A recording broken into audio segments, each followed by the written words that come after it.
Hello student, আজকে current electricity অর্থাৎ চলতড়িৎ chapter থেকে আলোচনার বিষয় হচ্ছে তড়িৎ চুম্বকীয় আবেশ। তড়িৎ চুম্বকীয় আবেশ,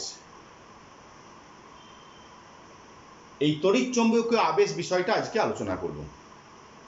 তোমরা প্রথম জাস্ট এর আগের ক্লাস তার আগের ক্লাসে লক্ষ্য করেছো যে ওরস্টেডের পরীক্ষা, ভালো করে মনে করো, ওরস্টেডের পরীক্ষায় তড়িৎ প্রবাহের উপর চুম্বকের উপর তড়িৎ প্রবাহের ক্রিয়া।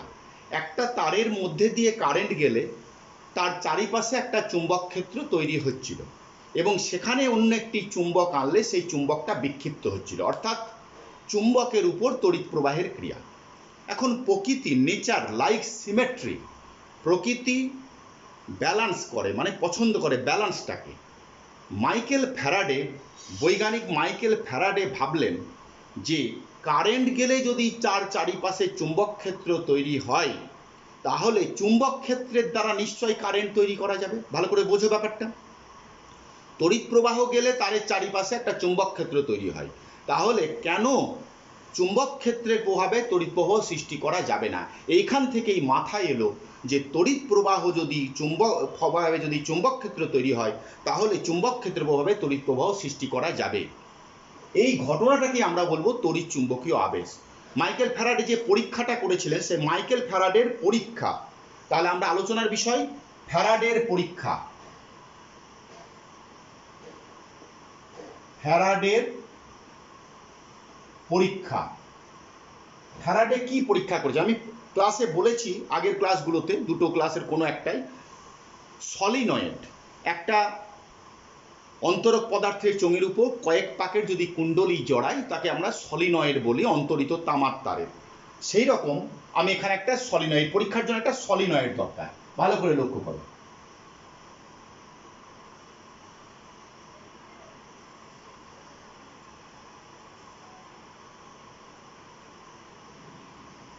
আমি তারটাকে লাল কালিতে দিচ্ছি।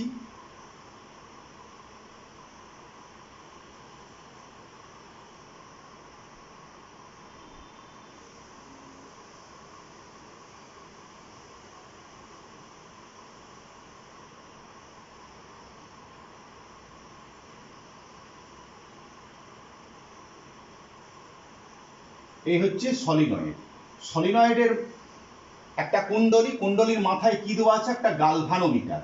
আমি আগের দিনে বলেছি গালভানোমিটার, গালভানোমিটারের কাজ কি? কোনো বর্তনীতে কারেন্ট আছে না নেই সেটা আমরা বুঝবো এই যন্ত্রের সাহায্যে। এই যন্ত্রটা কোন নীতির উপর? চুম্বকের উপর তড়িৎ প্রবাহের ক্রিয়া। আমি ওরস্টেডের পরীক্ষার দিন এটা আলোচনা করেছি। এখন এই কুণ্ডলীতে কোনো কারেন্ট যাচ্ছে না, কোনো ব্যাটারি যোগ নেই, ফলে গ্যালভানোমিটারের কাঁটার কোনো বিক্ষেপ হবে না। কাঁটাটা মাঝামাঝি আছে, কাঁটায় কারেন্ট গেলে হয় ডান দিকে, নাই বাঁ দিকে বিক্ষেপ হবে। এখন ফ্যারাডে যে পরীক্ষাটা করলো সেটা হচ্ছে এখানে একটা চুম্বক, একটা বার ম্যাগনেট। ভালো করে লক্ষ্য করো, চুম্বকের এইটা কি মেরু? এন মেরু, এইটা এস মেরু। একটা চুম্বককে, ওরস্টেডের পরীক্ষায় কি হয়েছিল? কারেন্ট যাচ্ছিল, চুম্বক ক্ষেত্র তৈরি হচ্ছিল। এখন আমি চুম্বক ক্ষেত্র নিয়ে এসেছি, মানে এই চুম্বক একটা চুম্বক ক্ষেত্র তৈরি করছে।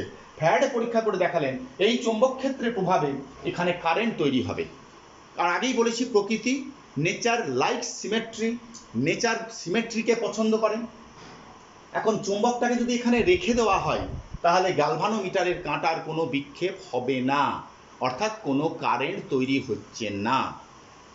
কিন্তু চুম্বকের এন মেরুকে যদি আমি কুণ্ডলীর দিকে গতিশীল, এই দিকে গতি হলো, এন মেরুকে কোন দিকে নিয়ে এলাম? কুণ্ডলীর দিকে নিয়ে এলাম।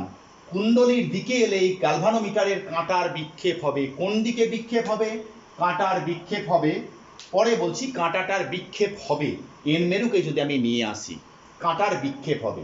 এন মেরুকে যদি দূরে নিয়ে যাই, এই দিক থেকে চুম্বকটাকে যদি দূরে নিয়ে চলে যায় তাহলে আবার কাঁটার বিক্ষেপ হবে, কিন্তু এবার আগের উল্টো দিকে। বোঝো ব্যাপারটা? এন মেরু যদি চুম্বক কুণ্ডলীর দিকে নিয়ে আসি, কুণ্ডলীর এই প্রান্তের দিকে যদি এন মেরুকে নিয়ে চলে আসি, গতিশীল করি, তাহলে গ্যালভানোমিটারের কাঁটার বিক্ষেপ হবে। আবার যদি এন মেরুকে দূরে নিয়ে চলে যায় তাহলেও গ্যালভানোমিটার কাঁটার বিক্ষেপ হবে, কিন্তু দুই ক্ষেত্রে কাঁটার বিক্ষেপ কি হবে? বিপরীত হবে। কাঁটার বিক্ষেপ হচ্ছে মানেই কুণ্ডলিতে একটা তড়িৎ প্রবাহের সৃষ্টি হচ্ছে। তড়িৎ প্রবাহ সৃষ্টি হতে একটা ব্যাটারি দরকার, তড়িৎচালক বলের দরকার, অর্থাৎ তড়িৎচালক বল সৃষ্টি হচ্ছে। যেহেতু চুম্বকের দ্বারা আবেশ ঘটাচ্ছে ইন্ডাকশন, তাই এই ঘটনার নাম তড়িৎ চুম্বকীয় আবেশ। চুম্বক ক্ষেত্রের প্রভাবে কারেন্ট সৃষ্টি হচ্ছে। এখন কি হবে? চুম্বকের এন মেরুকে যদি এই দিকে আনে একটা কারেন্ট তৈরি হবে। কারেন্টটা কেমন হবে? কারেন্টটা এখানে ঘড়ির কাঁটার বিপরীত দিকে হবে। ভালো করে বোঝো, ঘড়ির কাঁটার বিপরীত দিকে, তার মানে কারেন্ট তৈরি হবে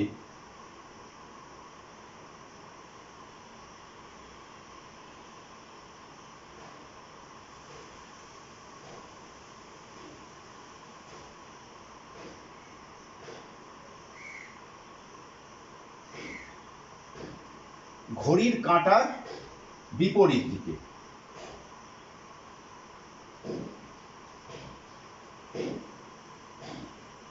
ওই দিক থেকে যদি তাকাও কি হবে? এই দিক থেকে যদি আমরা লক্ষ্য করি, ঘড়ির কাঁটার বিপরীত দিকে, অর্থাৎ এই দিকে যদি কারেন্ট যায়, গ্যালভানোমিটারের কাঁটার বিক্ষেপ কোন দিকে হবে? আমি কালো কালিতে দেখাচ্ছি।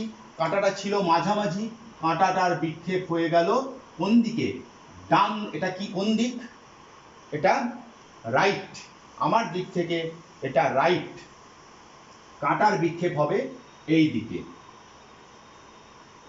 রাইট। ছবি অনুযায়ী কাঁটার বিক্ষেপ ডান দিকে হবে।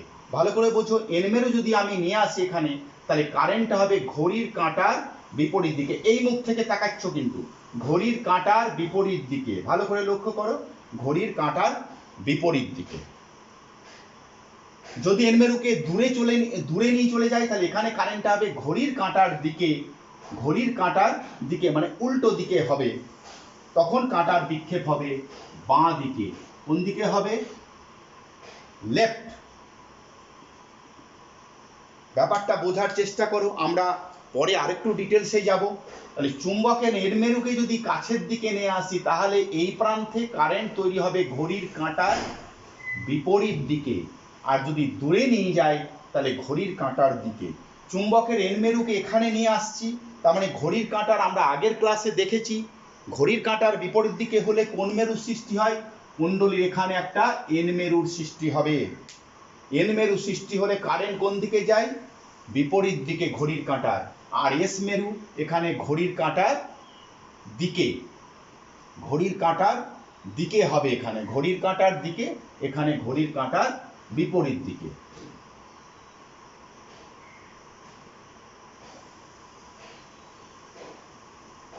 ব্যাপারটা বোঝা গেল? তাহলে এই যে ঘটনা, এই ঘটনাকে বলা হচ্ছে তড়িৎ চুম্বকীয় আবেশ। গ্যালভানোমিটারের কাঁটার বিক্ষেপ কিভাবে হচ্ছে মনে রাখার জন্য বলছি। এই কারেন্টটা এই এলো, আসার পর কাঁটাটাকে এই কারেন্টটা ধাক্কা দিচ্ছে। ধাক্কা দিচ্ছে কোন দিকে? ওই দিকে, তাহলে রাইট। আর এই দিকে ধাক্কা দিলে লেফট। এইটা মনে রাখার জন্য কাঁটাটা ওই দিকে ধাক্কা মারছে। আমি আর একবার দেখাচ্ছি। এখন যে কাঁটা আছে, কাঁটা প্রথমে কোথায় ছিল? মিডিলে। কারেন্ট এই দিকে যাচ্ছে, তাহলে কাঁটাটাকে কোন দিকে ধাক্কা দেবে? এই কারেন্টটা ধাক্কা দেবে ওই দিকে, তাহলে এই দিকে যাবে। কারেন্টের অভিমুখ কি হবে? এন মেরু যখন আমি নিয়ে আসছি, তখন কারেন্ট এমনভাবে তৈরি হবে যখন এখানে এন মেরুই সৃষ্টি হয়। আর এন মেরু সৃষ্টি হলে কি করতে হবে? এন মেরু সৃষ্টি হলে আমি আগের ক্লাসে দেখিয়েছি, এন মেরু সৃষ্টি হলে ঘড়ির কাঁটার বিপরীত দিকে, ঘড়ির কাঁটার বিপরীত দিকে। আর এস মেরু সৃষ্টি হলে ঘড়ির কাঁটার দিকে। ব্যাপারটা বোঝা গেল? এখানে ঘড়ির কাঁটার বিপরীত দিকে।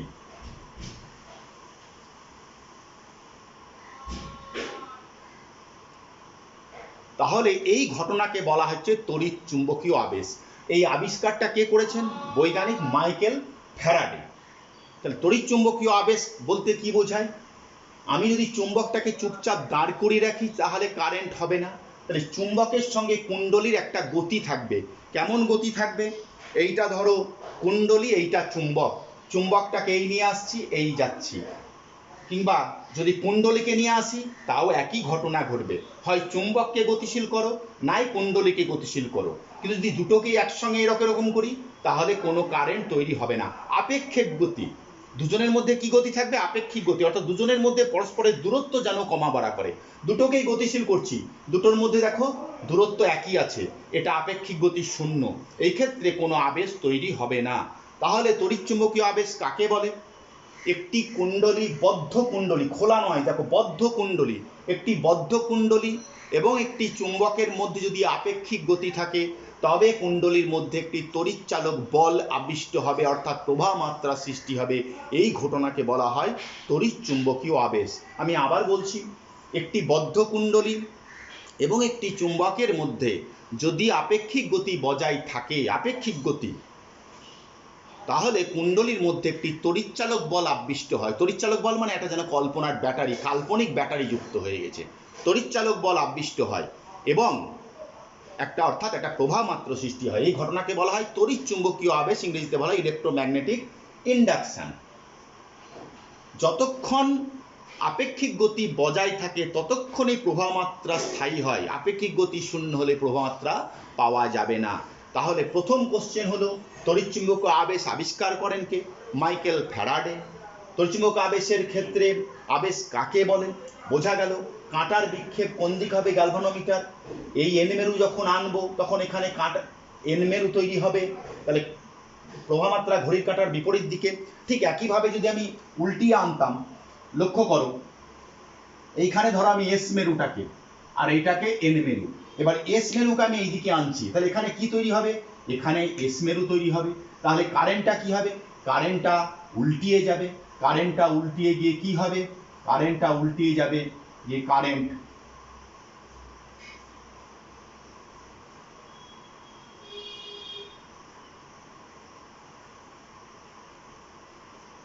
ভালো করে লক্ষ্য করো, এস মেরুকে এবার এইদিকে নিয়ে এসছি, তাহলে এস মেরুকে নিয়ে এলে এখানে এস মেরু তৈরি হবে। এই এস মেরুর জন্য প্রবাহ মাত্রা কি হবে? ঘড়ির কাঁটার দিকে। দেখো ঘড়ির কাঁটার দিকে হচ্ছে, তাহলে ঘড়ির কাঁটার দিকে হলে এর গ্যালভানোমিটারের কাঁটার বিক্ষেপ কোন দিকে হবে?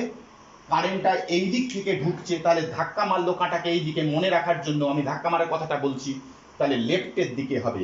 এটা লেফট, ওইটা রাইট, তোমরা তোমাদের মতন লেফট রাইট দেখাবে।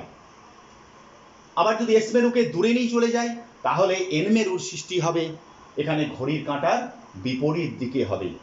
কি বোঝা গেল ব্যাপারটা? আচ্ছা,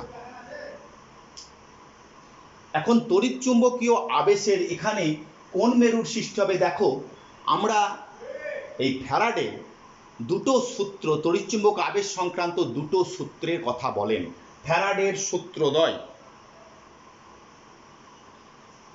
ফ্যারাডের পরীক্ষার পর ফ্যারাডের প্রথম সূত্র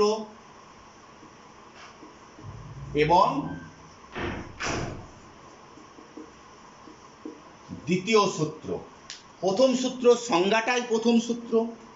কোনো একটি বদ্ধ কুণ্ডলী এবং একটি চুম্বকের মধ্যে আপেক্ষিক গতি বজায় থাকলে কুণ্ডলীতে একটি তড়িৎচালক বল আবিষ্ট হয় তথা প্রবাহ মাত্রা সৃষ্টি হয়। যতক্ষণ আপেক্ষিক গতি বজায় থাকে ততক্ষণ প্রবাহ মাত্রা থাকবে। This is the first law, এটাই হচ্ছে প্রথম সূত্র। দ্বিতীয় সূত্র কি? আমি যদি চুম্বকটাকে খুব তাড়াতাড়ি, খুব স্পিডে নিয়ে আসি তাহলে কাঁটা খুব জোরে ঘুরবে, অর্থাৎ কারেন্ট বেশি হলো। চুম্বকটাকে যদি ধীরে ধীরে আনি কাঁটা আস্তে ঘুরবে, অর্থাৎ কারেন্ট কম হলো। অর্থাৎ কত স্পিডে তুমি আনছো তার উপর নির্ভর করছে কারেন্টের স্ট্রেংথ, ইএমএফ এর স্ট্রেংথ, অর্থাৎ তড়িৎচালক বলের শক্তিটা নির্ভর করছে। অর্থাৎ যে তড়িৎচালক বল সৃষ্টি হবে সেটা 1.5 ভোল্ট হবে না 5 ভোল্ট হবে, সেটা কত স্পিডে আনছো, সেটা হচ্ছে দ্বিতীয় সূত্র। দ্বিতীয় সূত্র বলার আগে আমি একটা জিনিস বলি, সেটা হচ্ছে আমি প্রথম এর আগের ক্লাসে আমি বলরেখা বলেছি। বলরেখা কি তোমরা জানো? বলরেখা চুম্বকের এন মেরু থেকে বার হয় এবং এস মেরুতে গিয়ে শেষ হয়। আমার এই ছবিটাই দেখো, আমি আবার ঘুরিয়ে দিলাম, আমি এন মেরুকে রাখলাম এখানে, এন মেরু এখানে এস মেরু। কারেন্ট কি হবে? এখানে ঘড়ির কাঁটার বিপরীত দিকে। ঘড়ির কাঁটার বিপরীত দিকে মানে এইভাবে ঢুকবে, উল্টিয়ে যাবে। এটা প্রথম যে ছবিটা আমি দিয়েছি।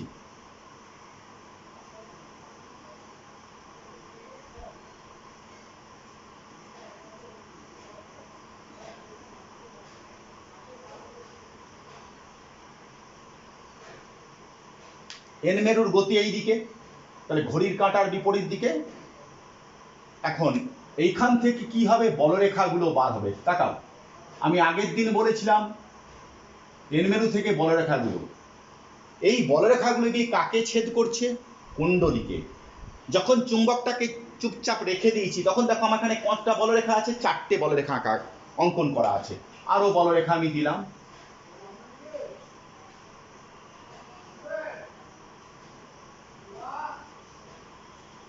এখানে দেখো বলরেখাগুলো বার হয়েছে।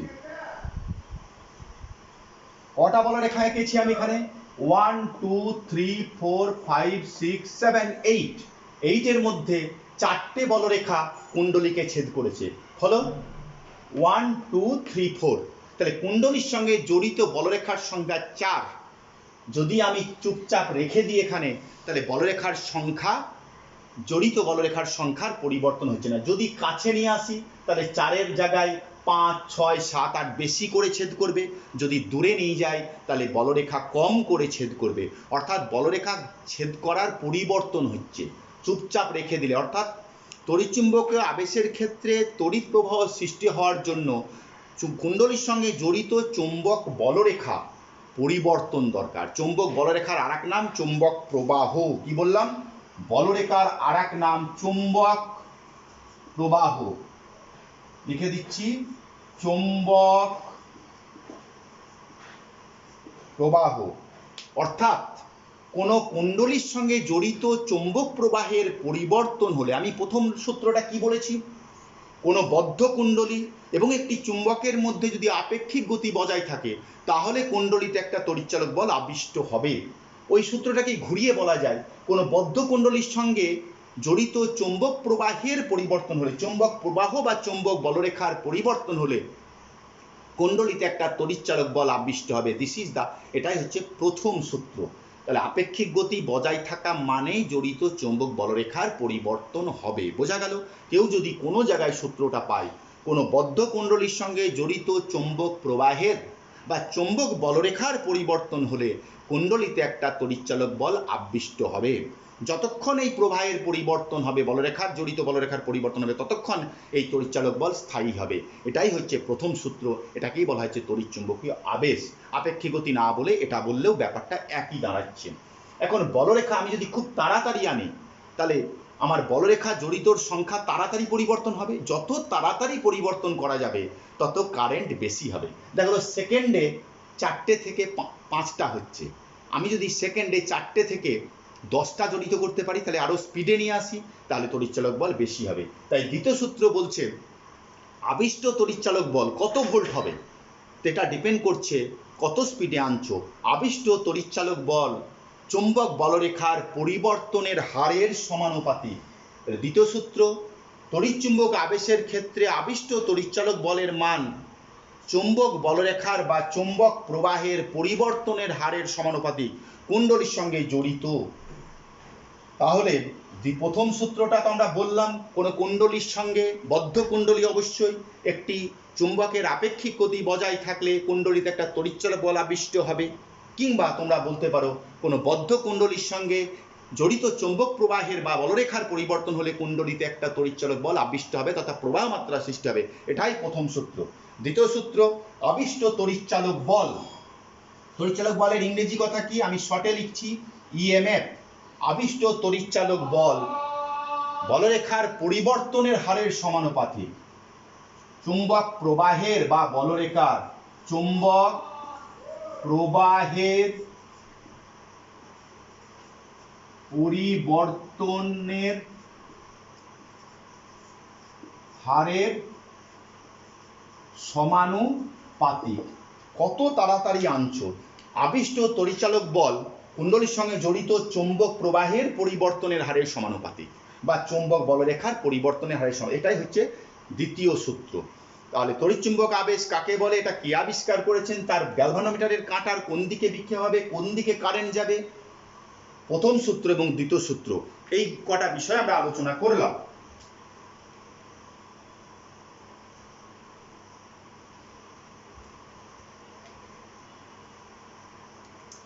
এর পরের যেটা আলোচনা,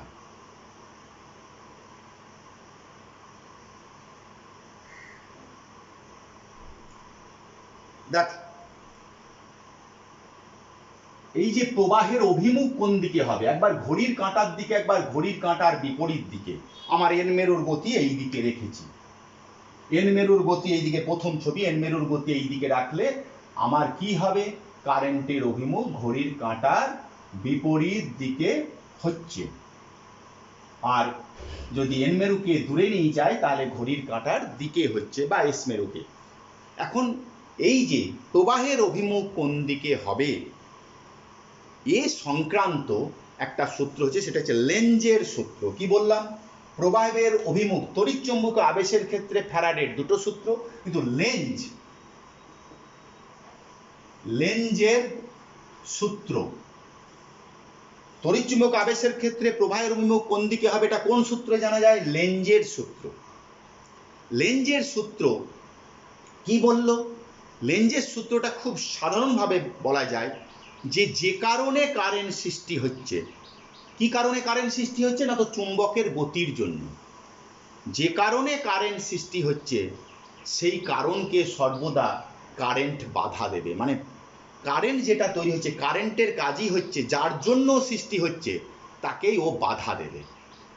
তড়িৎচুম্বক আবেশের ক্ষেত্রে যে কারণে প্রবাহের অর্থাৎ তড়িৎচালক বলের সৃষ্টি হয়, প্রবাহ সর্বদা সেই কারণকে বাধা দেবে, এটাই হচ্ছে লেঞ্জের সূত্র। আবার বলছি, তড়িৎচুম্বক আবেশের ক্ষেত্রে যে কারণে প্রবাহের সৃষ্টি হয়, প্রবাহ সর্বদা সেই কারণকে বাধা দেবে। এইখানে একটু ফলো করো, আমি এন মেরুকে আনছি কাছের দিকে, তাহলে এখানে কারেন্ট এমন হবে যাতে এন মেরুকে আসতে বাধা দেবে। তাই এন মেরুকে আসতে বাধা দিতে গেলে এখানে কি মেরু সৃষ্টি হবে, অবশ্যই এন মেরু, কারণ দুটো সমজাতীয় মেরু পরস্পরকে বিকর্ষণ করে। এন মেরু এবং এন মেরু পরস্পরকে কি করবে, বিকর্ষণ করে। আর এন মেরু আর এস মেরু পরস্পরকে আকর্ষণ করে। ব্যাপারটা বোঝা গেল? তাহলে এন মেরুকে যদি আমি কাছে নিয়ে আসি তাহলে কারেন্টের অভিমুখ এমন হবে যাতে এখানে একটা এন মেরুর সৃষ্টি হয়। এই এন মেরুর অগ্রগমনকে বাধা দেবে। আবার যখন এন মেরুকে দূরে নিয়ে যাব তখন এন মেরুকে দূরে যেতে বাধা দেবে কে, নিশ্চয় একটা এস মেরু সৃষ্টি হবে। সে এস মেরু এন মেরুকে আকর্ষণ করবে, করে দূরে যেতে বাধা দেবে। কারণ দূরে না গেলে তো কারেন্ট তৈরি হবে না। অর্থাৎ যে কারণে কারেন্ট তৈরি হবে, কারেন্ট সর্বদা সেই কারণকেই বাধা দেবে। এটাই লেঞ্জের সূত্র। এখান থেকেই প্রবাহের অভিমুখ জানা যায়। এখন ব্যাপারটা দেখো, যখন এন মেরুকে আনছি তখন এখানে এন মেরু সৃষ্টি হচ্ছে, আর এন মেরু সৃষ্টি হলেই ঘড়ির কাঁটার বিপরীত দিকে, ওই দিক থেকে তাকালে। যদি এস মেরুকে আনি তাহলে এখানে এস মেরু সৃষ্টি হবে, এস মেরুকে বাধা দেবে ঘড়ির কাঁটার দিকে। যদি এস মেরুকে দূরে নিয়ে যায় তাহলে এস মেরুকে দূরে যাওয়ার জন্য বাধা দেবে কি, তাকে আকর্ষণ করার জন্য এন মেরু সৃষ্টি হবে ঘড়ির কাঁটার বিপরীত দিকে। তাহলে লেঞ্জের সূত্র থেকে আমরা কারেন্ট কতটা হবে, কোন অভিমুখে হবে সেটা আমরা জানবো। প্রবাহ, তাহলে ফ্যারাডের প্রথম সূত্র কি বলছে, তড়িৎচুম্বক আবেশের কারণ। দ্বিতীয় সূত্র কি, মান, তড়িৎচালক বলের আবিষ্কৃত মান, ফল, রেজাল্ট। আর লেঞ্জের সূত্র কি, অভিমুখ। তাহলে কোন সূত্র তড়িৎচুম্বকীয় আবেশের কারণ নির্দেশ করে, ফ্যারাডের প্রথম সূত্র। কোন সূত্র থেকে আমরা তড়িৎচালক বলের পরিমাণ বা ম্যাগনিটিউড জানতে পারি, ফ্যারাডের দ্বিতীয় সূত্র। কোন সূত্র থেকে আমরা অভিমুখ জানতে পারি কারেন্টের, লেঞ্জের সূত্র। লেঞ্জের সূত্রের আরেক নাম শক্তির সংরক্ষণ সূত্র, কারণ লেঞ্জের সূত্রটা শক্তির সংরক্ষণ সূত্রের আরেকটি রূপ। তাহলে লেঞ্জের সূত্র কি শক্তির সংরক্ষণ সূত্র মেনে চলে না চলে না, অবশ্যই চলে। আমরা সেটা দেখব। লেঞ্জের সূত্র থেকে শক্তির সংরক্ষণ সূত্র।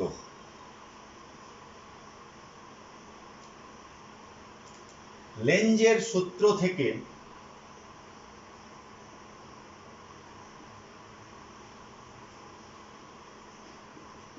শক্তির সংরক্ষণ সূত্র কিভাবে পাওয়া যায়, এরকম কোশ্চেন হতে পারে। লেঞ্জের সূত্র থেকে শক্তির সংরক্ষণ সূত্র। লেঞ্জের সূত্র তো আমরা জানলাম, যে কারণে প্রবাহ সৃষ্টি হবে, প্রবাহ সর্বদা সেই কারণকে বাধা দেবে। এখন আমরা শক্তির সংরক্ষণ সূত্র ক্লাস 9-এ পড়েছি, যে শক্তির সৃষ্টি করা যাবে না, শক্তি ধ্বংস করাও যাবে না, কেবলমাত্র শক্তির এক রূপ থেকে অপর রূপে রূপান্তর করা সম্ভব। যদি তুমি দুটো হাতকে হাতে হাতে ঘর্ষণ করো, রাব করো, তাহলে হাতটা গরম হয়ে যাচ্ছে, অর্থাৎ তাপ পাচ্ছি। যান্ত্রিক শক্তি, কাজ করাটাই হচ্ছে যান্ত্রিক শক্তি। হাতে হাত ঘষার জন্য আমাকে শক্তি প্রয়োগ করছে হচ্ছে, সেটা হচ্ছে যান্ত্রিক শক্তি, সেখান থেকে আমরা পাচ্ছি তাপ শক্তি। আবার যখন ইলেকট্রিক বাল্বের মধ্যে দিয়ে কারেন্ট যাচ্ছে, তখন বাল্বটা গরম হচ্ছে এবং আলো দিচ্ছে। তড়িৎ শক্তি থেকে আমরা আলোক এবং তাপ শক্তি পাচ্ছি, অর্থাৎ শক্তি সৃষ্টি করা যাবে না, এটা হচ্ছে প্রকৃতির নিয়ম, কেবলমাত্র ট্রান্সফার, রূপান্তর হওয়া সম্ভব। তো লেঞ্জের সূত্রটা আমরা জানি, এন মেরুকে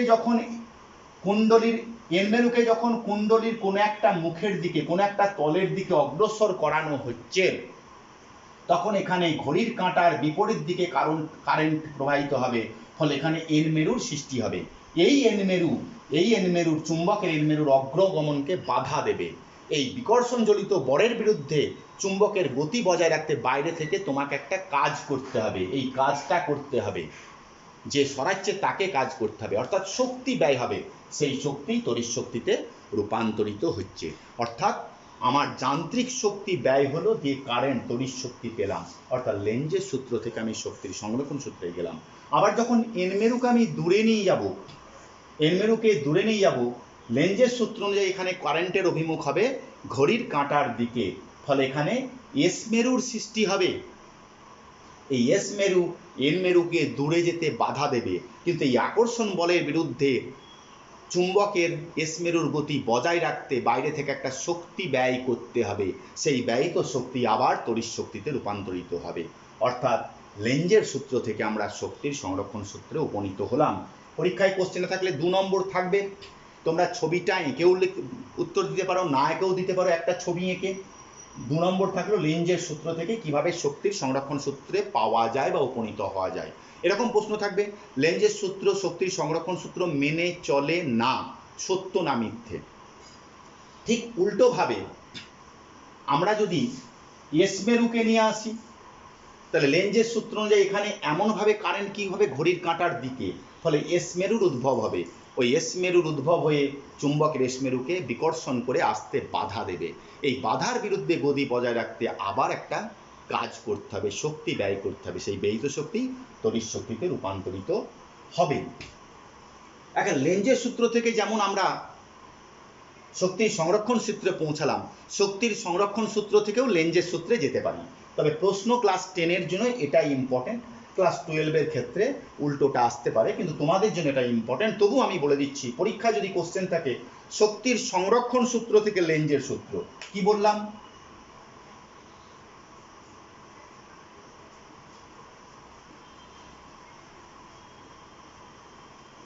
শক্তির সংরক্ষণ সূত্র থেকে লেন্স ল, ইংরেজিতেই লিখলাম, শক্তির সংরক্ষণ সূত্র থেকে লেঞ্জের সূত্র। ঠিক একটু ঘুরিয়ে ব্যাখ্যা দেবে। ধরা যাক চুম্বকের এন মেরুকে কুণ্ডলীর একটি তলের দিকে আনা হচ্ছে, কাছে নিয়ে আসা হচ্ছে। এখন এখানে কারেন্টের অভিমুখ ধরা যাক এমন হলো যেখানে এস মেরুর সৃষ্টি হলো, হবে তো এন মেরু, কিন্তু আমি তো লেঞ্জের সূত্র জানি না, আমি শক্তির সংরক্ষণ সূত্র থেকে লেঞ্জে যাব। একটা চুম্বকের এন মেরুকে একটি বদ্ধ কুণ্ডলীর কোনো একটি তলের দিকে অগ্রসর করানো হলো, কোনো একটি তলের দিকে, কোনো একটি মুখের দিকে।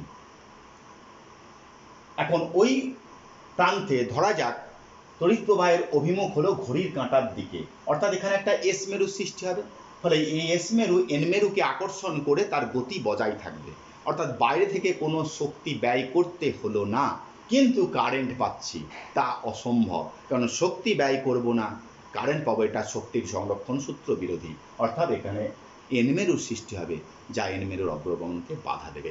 ইহাই লেঞ্জের সূত্র। বোঝা গেল? পরীক্ষায় এটা ইম্পর্টেন্ট, এই কোশ্চেনটা লেস ইম্পর্টেন্ট। ব্যাপারটা বোঝার চেষ্টা করো।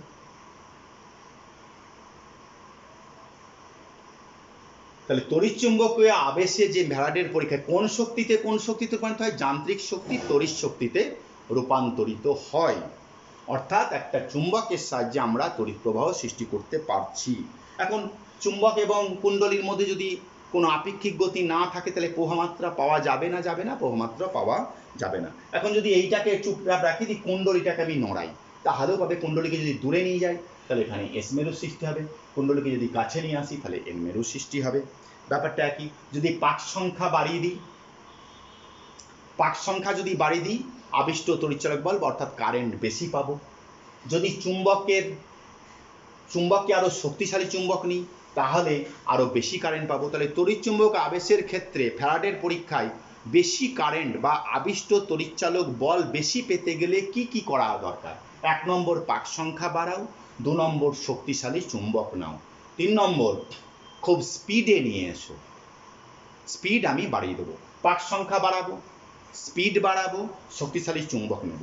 3টে কারণে এর প্রাবল্যের মান তড়িৎচুম্বকীয় মানে প্রবাহমাত্রার মান বাড়ানো যাবে বা ইলেকট্রোমোটিভ ফোর্স তড়িৎচালক বলের মান বাড়ানো যাবে।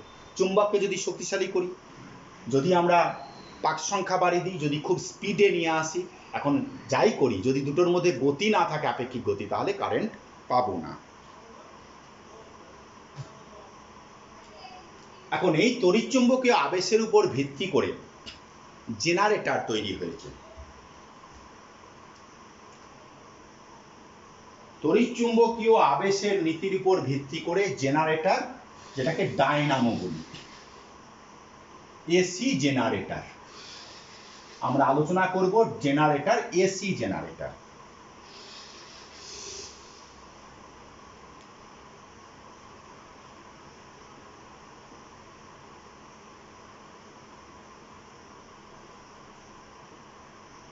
এসি ডায়নামো, তোমরা জানো যে লোডশেডিং হয়ে গেলে আমরা ডায়নামো বা জেনারেটর চালাই।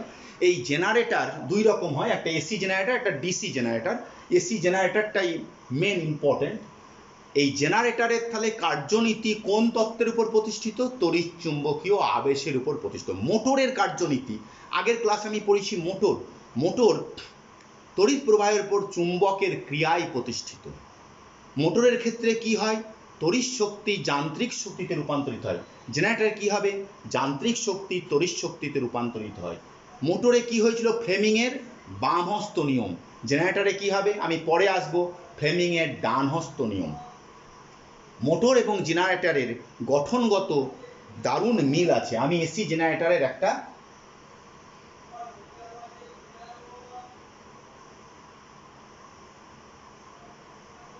একটা অশ্বক্ষী আকৃতি চুম্বকের এন মেরু, আর এটা হচ্ছে মোটরের ক্ষেত্রে এটা এস মেরু। এখানে একটা কুণ্ডলী, একদম মোটরের ক্ষেত্রে যা হয়েছিল এখানেও তাই।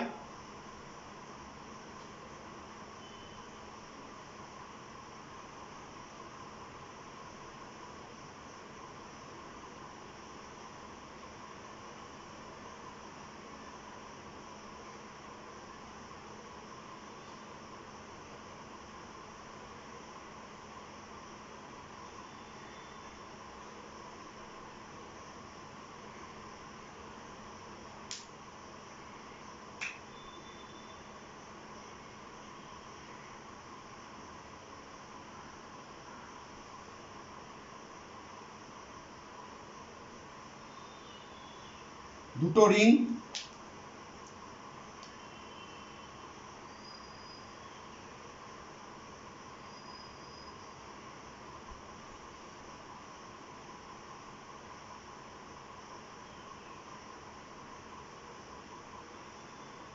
ভালো করে লক্ষ্য করো। এই হচ্ছে একটা কুণ্ডলী। এই যে আমি আগের দিন মোটরের ক্ষেত্রে বলেছিলাম, এই যে কুণ্ডলী কিভাবে জড়ানো আছে দেখেছো? এই যে এইভাবে জড়ানো আছে। কুণ্ডলীর একটা তল দেখতে কেমন? আয়তাকার। সেই তলটাকে কিভাবে আছে? কুণ্ডলীর তল এবং চুম্বক ক্ষেত্র একই সমতলে আছে। কুণ্ডলীটার তলটা এরকম আছে, যদি এরকম হয় তাহলে সমকোণে থাকবে। কুণ্ডলীর দুই পান্থায় এই একটা রিংয়ের সঙ্গে যুক্ত, কুণ্ডলীর আর এক মাথা আর একটা রিংয়ের সঙ্গে, কুণ্ডলীর সঙ্গে রিং দুটো ঘুরতে পারে। এইখানে একটা ব্রাশ, কার্বন নির্মিত ব্রাশ, এইখানে একটা ব্রাশ, এইখানে একটা বাল্ব যদি লাগিয়ে দিই তাহলে জেনারেটরে কারেন্ট তৈরি হবে। এই হচ্ছে একটা এসি জেনারেটর বা এসি ডায়নামোর গঠন। কি কি থাকছে এসি ডায়নামোতে? এসি ডায়নামোতে শক্তিশালী চুম্বকের অশ্বক্ষাকৃতি চুম্বকের এন এবং এস মেরু, একটা আর্মেচার বা কুণ্ডলী, দুটো ব্রাশ, কার্বন নির্মিত ব্রাশ, দুটো স্লিপ রিং। কি কি থাকলো? Slip ring. এটা আর্মেচার বা কুণ্ডলী, শক্তিশালী চুম্বকের দুই মেরু, স্লিপ রিং, ব্রাশ, ব্রাশের সঙ্গে বহির্বর্তনী যুক্ত। মোটরের ক্ষেত্রে আমরা কি করেছিলাম? মোটরের ক্ষেত্রে এখানে কারেন্ট ছিল, আর এখানে মোটরে ডিসি মোটর, এখানে অর্ধ বলয়াকৃতি ছিল, আর এখানে কি হচ্ছে? ডায়নামো। মোটরের সঙ্গে এর গঠনগত দারুণ মিল আছে। পার্থক্য হচ্ছে দেখো এখানে সবগুলোই আছে। এখানে আমার কি ছিল? একটা কারেন্ট ব্যাটারি পাঠাচ্ছিলাম, চাকা ঘুরছিল। এখানে এটাকে ঘোরাবো, ধরা যাক এটা এইভাবে ঘুরছে। কোন দিকে ঘুরছে? ঘড়ির কাঁটার দিকে। লক্ষ্য করো, এটা এই দিকে ঘুরছে। আমি এই বাহুটাকে এবি দিলাম, এই বাহুটাকে সিডি দিলাম। চুম্বকের বলরেখাগুলো কোন দিক দিয়ে বার হচ্ছে? এই যে বলরেখা, যেই ঘোরাবো বলরেখার ছেদ করে যাবে, ছেদ করার সঙ্গে সঙ্গে বলরেখার, জড়িত বলরেখার পরিবর্তন হবে, সঙ্গে সঙ্গে কারেন্ট তৈরি হবে। তাহলে এবি বাহুটা কিভাবে ঘুরছে ভালো করে লক্ষ্য করো। এবি বাহুটা উপর দিকে, সিডি বাহুটা নিচের দিকে। কারেন্ট কোন দিকে যাবে? আমরা বলেছি ফ্লেমিং এর ডান হস্ত নিয়ম। লক্ষ্য করো, বাঁ হাতটা ছিল মোটরের, একই রকমভাবে মোটরে যেমন রুল ছিল একইভাবে আমরা এখানে ডান হাতের তিনটি আঙুল, মধ্যমা, তর্জনী, চৌম্বক ক্ষেত্র যদি পরস্পরের সমকোণে রাখা হয়, তর্জনী চৌম্বক ক্ষেত্র বৃদ্ধাঙ্গুলি পরিবাহীর গতি নির্দেশ করে, তবে মধ্যমা কারেন্টের প্রবাহমাত্রার অভিমুখ। বাম হাতে কি ছিল? বাম হাতে ছিল কারেন্ট, ছিল চৌম্বক ক্ষেত্র, আমি গতি পাচ্ছি, কারেন্ট দিয়ে গতি তৈরি করছিলাম। তড়িৎ শক্তি, চুম্বক শক্তিতে যান্ত্রিক শক্তি। আর এখানে কি? গতি দিচ্ছি, চুম্বক ক্ষেত্র দিচ্ছি, গতির সাহায্যে কি তৈরি করছি? কারেন্ট। তাহলে আগে গতির কথা বলবো। তর্জনী চুম্বক ক্ষেত্র বৃদ্ধাঙ্গুলি যদি গতির অভিমুখ নির্দেশ করে, তাহলে মধ্যমা তড়িৎ প্রবাহের অভিমুখ নির্দেশ করবে। ফ্লেমিং এর ডান হস্ত নিয়ম।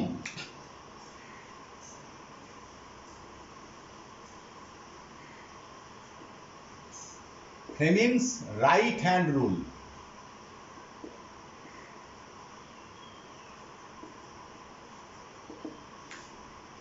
তাহলে ডায়নামোতে প্রবাহের অভিমুখ কোন নিয়মের সাহায্যে জানা যায়? ফ্লেমিং এর রাইট হ্যান্ড রুলের সাহায্যে জানা যায়। এইখানে আমি দেখো কারেন্ট ঘুরছে কোন দিকে? এই দিকে। কারেন্ট কোন দিকে যাবে? সিডি বাহুটা আগে দেখি, সিডি বাহুটা কোন দিকে? নিচের দিকে। ভালো করে লক্ষ্য করো, এই সিডি বাহু নিচের দিকে। তাহলে সিডি বাহু নিচের দিকে হলে তাকাও, থাম ফিঙ্গার নিচের দিকে, চুম্বকের এন থেকে এস মেরু, কারেন্ট নিচের দিকে। তাহলে কারেন্ট সি থেকে ডি এর দিকে। এবি বাহু কোন দিকে? এবি বাহুর গতি কোন দিকে? দেখো উপর দিকে। তাহলে কারেন্ট কোন দিকে? এ থেকে বি এর দিকে। তাহলে কারেন্টের অভিমুখ কিন্তু একই দিকে হচ্ছে, এ বি সি ডি। বোঝা গেল? আবার দেখাচ্ছি, ডান হাত, আমার আঙুলের গোড়াটা কি? এইটা এন মেরু, বটম টপটা কি? এস মেরু। হলো, ঘুরছে কোন দিকে? এই বাহুটা নিচের দিকে, এই যে থাম ফিঙ্গার নিচের দিকে। তাহলে কারেন্টের মিডল ফিঙ্গার কোন দিকে আছে? সি থেকে ডি এর দিকে। এখানে ঘুরছে উপর দিকে এবি বাহু, এই যে এই বাহুটা এবি উপর দিকে। এই যে কারেন্ট পাবো, এই বহির্বর্তনীতে কিন্তু কারেন্ট আমরা পাচ্ছি। কারেন্টটা কোন দিক দিয়ে যাচ্ছে? এই যে এই দিক দিয়ে গিয়ে ব্রাশের মধ্যে দিয়ে গিয়ে কারেন্ট এইভাবে ঢুকছে। তাহলে বাইরে আমরা একটা কারেন্ট পাচ্ছি। কিন্তু এই কারেন্টের অভিমুখ একটা নির্দিষ্ট সময় সময় অন্তর অভিমুখ পরিবর্তন হবে, আবার মানেরও পরিবর্তন হবে। কি রকম হবে দেখো, এইভাবে ঘুরতে ঘুরতে এক সময় এইরকম হয়ে গেল। কি হয়ে গেল? কুণ্ডলীর তলটা লম্ব হয়ে গেল। দেখো, আমি মোটরের ক্ষেত্রে এরকম একটা ছবি এঁকেছিলাম, আমি কুণ্ডলীর তলটা লম্ব হয়ে গেল।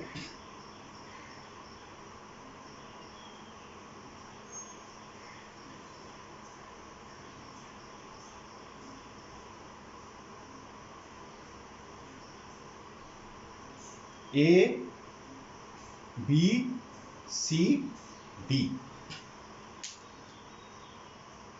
ছিল আমার, এই দিকটা এ বি, ঠিক এইরকম হয়ে গেছে। কিভাবে আছে বা তলটা? এখানে তলটা কিভাবে আছে? চুম্বক ক্ষেত্রের সঙ্গে কুণ্ডলীর তল সমান্তরালে, সমান্তরাল ভাবে আছে কুণ্ডলীর তল। এইভাবে কুণ্ডলীর এইটা তল, কুণ্ডলীর তলটা চৌম্বক ক্ষেত্রের অভিমুখের সঙ্গে সমকোণে আছে, এই মোমেন্টে কারেন্ট শূন্য হবে। এই মোমেন্টে কিছুক্ষণের জন্য, খুব অল্প সময়ের জন্য কারেন্টটা শূন্য হবে। তারপরে দেখো এই উল্টি যাচ্ছে, তখন এবি বাহুটা কোন দিকে যাবে? এইখানে যাবে, আর সিডিটা এইখানে চলে আসবে। এই মুহূর্তে দেখো ভালো করে লক্ষ্য করো, এইটা এবি আর এটা সিডি। এবিটা কোন দিকে যাচ্ছে? ওই দিকে ঘুরছে, আর সিডিটা আমার দিকে। তাহলে এখানে আবার যদি আমরা এবি বাহু মানে এরকম ঘুরছে,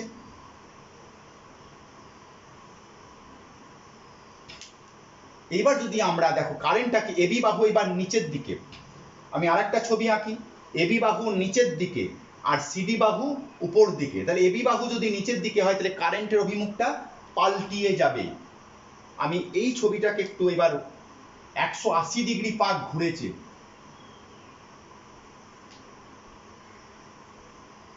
ঠিক এইটা,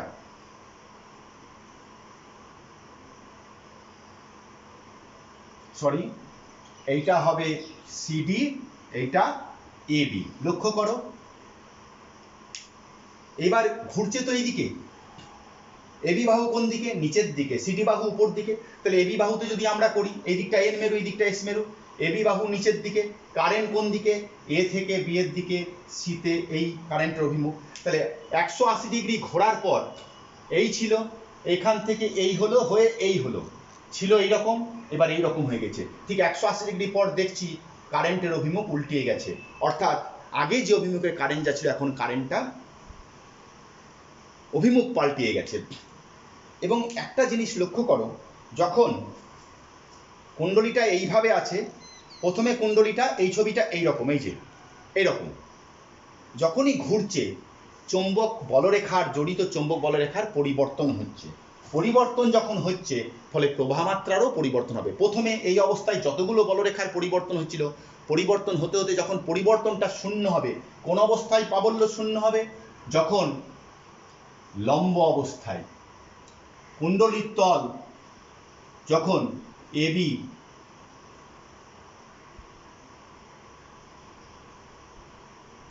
আচ্ছা এটা সিডি, এটা বি, এটা এ,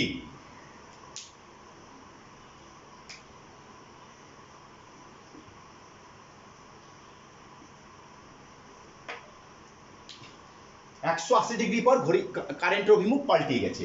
এটা যখন খাড়া মানে এই অবস্থায় কুণ্ডলীর সঙ্গে জড়িত চৌম্বক প্রবাহের পরিবর্তনের হার শূন্য। তাহলে এই অবস্থায় কারেন্ট কি হবে? শূন্য। এখানে কারেন্ট হয়ে গেল শূন্য। আর সবচাইতে বেশি কারেন্ট কখন? কারেন্ট এই দুই অবস্থানে। তাহলে এই অবস্থায় কারেন্ট শূন্য, আর এই 2 এবং 3 অবস্থায় কারেন্টটা সবচাইতে বেশি। কারণ যখন কুণ্ডলীর তলটা চুম্বক ক্ষেত্রের অভিমুখের সঙ্গে সমকোণে চলে আসছে, সেই মোমেন্টে এই যে আমার হাতের দিকে লক্ষ্য করো, এইটা কুণ্ডলীর তল চুম্বক ক্ষেত্রের সঙ্গে কি লম্বভাবে আছে, এই মোমেন্টে, এইখান থেকে এই মোমেন্টটুকুতে এর সঙ্গে জড়িত চৌম্বক প্রবাহের পরিবর্তন শূন্য। পরিবর্তন যদি না হয় তাহলে কারেন্ট তৈরি হবে না। এই মোমেন্টের জন্য কারেন্ট শূন্য। তারপরে কিন্তু আস্তে আস্তে কারেন্ট বাড়ছে, বাড়তে বাড়তে এইখানে কারেন্ট সবচাইতে বেশি, আবার কারেন্ট কমছে, কমতে কমতে কারেন্ট সবচাইতে বেশি, কারেন্ট কমতে কমতে আবার যখন এইরকম এলো কারেন্ট শূন্য, আবার কারেন্ট বাড়ছে বিপরীত দিকে। তাহলে ছবিটা কেমন হবে লক্ষ্য করো।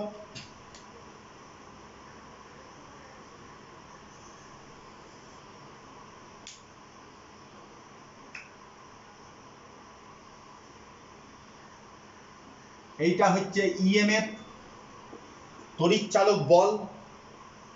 প্রথমে কত, আমি এইটাকে যদি শূন্য, লম্বটাকে যদি শূন্য ধরি, লম্ব, সেই সময় কারেন্ট 0 ডিগ্রি। তারপরে ধরো 0 ডিগ্রির পর এই 0, তারপর 90, তারপর 180, তারপর 270 ডিগ্রি, তারপর এক পাক ঘুরে গেল 360 ডিগ্রি। ব্যাপারটা কি আমি আগেই বলছি, এইটাকে আমি 0 ধরলাম। কুণ্ডলীর তল যখন চুম্বক ক্ষেত্রে অভিমুখের সঙ্গে সমকোণে আছে, সেই অবস্থানটাকে আমি যদি 0 ডিগ্রি ধরি, তাহলে কারেন্ট শূন্য। কারেন্টটা তাহলে কেমন হবে? এই হচ্ছে এসি, এই দিকটা কোণ দিলাম, এই দিকটা এমএফ। তাহলে যদি পরীক্ষায় কোনো থাকে এসির লেখচিত্র কেমন হবে, পরীক্ষার সময় তোমরা এরকম লিখতে পারো, ইএমএফ, এই দিকটা হচ্ছে থিটা ব্র্যাকেটে ডিগ্রি, থিটা ডিগ্রি, এই হচ্ছে কারেন্ট,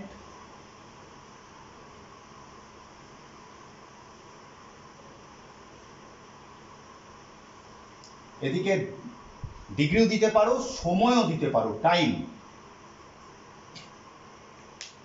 এটা হচ্ছে এসির রূপ। তাহলে কখন কারেন্টের মান সবচাইতে বেশি, যখন 90 ডিগ্রি। 90 ডিগ্রি মানে কুণ্ডলীর তল এবং চৌম্বক ক্ষেত্র পরস্পর সমতলে আছে। কখন কারেন্ট শূন্য, যখন লম্বভাবে আছে কুণ্ডলীর তল। তাহলে কত এই সময় কারেন্ট শূন্য, এখানে লম্ব, লম্ব হয়ে এই সর্বোচ্চ, আবার এইখানে শূন্য, দেখো একবার এই দিকে বিপরীত দিকে। তাহলে কারেন্টের অভিমুখ ক্রমশ কত সময় অন্তর অন্তর, এটা হচ্ছে পূর্ণ পর্যায়কাল, এটা পূর্ণ পর্যায়কাল। একবার এই ঘুরছে, এখান থেকে ঘুরছে, এই এই আবার ঘুরে এসে গেল, পুরো এইটা হচ্ছে, ভালো করে লক্ষ্য করো, এইখান থেকে প্রথমে ঘোরা শুরু করেছিল 0 ডিগ্রি, এইটা 90, এইটা 180, এটা 270, এটা আবার 360। দেখো এই দিকটা তোমাদেরকে দেখিয়েছিলাম, এইটা দেখো, এই ফুলটা এখান থেকে স্টার্ট করলো 0, 90, 180, 270, 360, আবার আগের দিক ফিরে এলো। একটা পূর্ণ পর্যায়কাল। পূর্ণ পর্যায়কাল হচ্ছে এই সময়। অর্ধ পর্যায়কাল পর পর অভিমুখ পরিবর্তন হচ্ছে। দেখো মান প্রথমে শূন্য, মানেরও পরিবর্তন হচ্ছে, অভিমুখেরও পরিবর্তন হচ্ছে। যে প্রবাহ মাত্রা সময়ের সঙ্গে সঙ্গে একটা নির্দিষ্ট সময়ের অন্তর অন্তর মান এবং অভিমুখ দুইয়েরই পরিবর্তন করে, তাকে বলা হয় এসি বা পরিবর্তী প্রবাহ। এসি, এসি বা কি বললাম, পরিবর্তী প্রবাহ, এসি।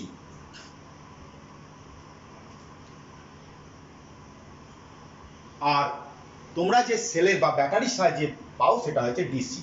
এই পর্যন্ত আমি শেষ করব আজকে। আমরা এসি জেনারেটরের সাহায্যে আমরা পরবর্তী প্রবাহ বা অল্টারনেটিভ কারেন্ট আমরা তৈরি করলাম। তার লেখচিত্রটা এরকম হবে, কোন ক্ষেত্রে সবচাইতে বেশি হবে কারেন্ট, কোন ক্ষেত্রে সবচাইতে বেশি কম। কুণ্ডলীর তল 90 ডিগ্রি, 70 ডিগ্রি, 80, 90 বলার দরকার নেই, বলবে কুণ্ডলীর তল চুম্বক ক্ষেত্রের অভিমুখের সাথে যখন সমান্তরালে থাকবে তখন প্রবাহের মান সবচাইতে বেশি হবে, আর লম্ব অবস্থানে সবচাইতে শূন্য হবে। এবং এই অবস্থায় কারেন্ট যেদিকে, ঠিক 180 ডিগ্রি পর কারেন্ট, কত ডিগ্রি অন্তর অন্তর কারেন্ট অভিমুখ পাল্টাচ্ছে, দেখো 180 ডিগ্রি পর পর ঘূর্ণনে, 180 ডিগ্রি ঘূর্ণনের পর কারেন্টের অভিমুখ, এখানেও 180 ডিগ্রি, এখান থেকে যদি ধরি এখান থেকে এইখানে 180 ডিগ্রি পর পর। ঠিক আছে, এই পর্যন্ত থাকলো, আবার দেখা হবে পরের ক্লাসে। ধন্যবাদ।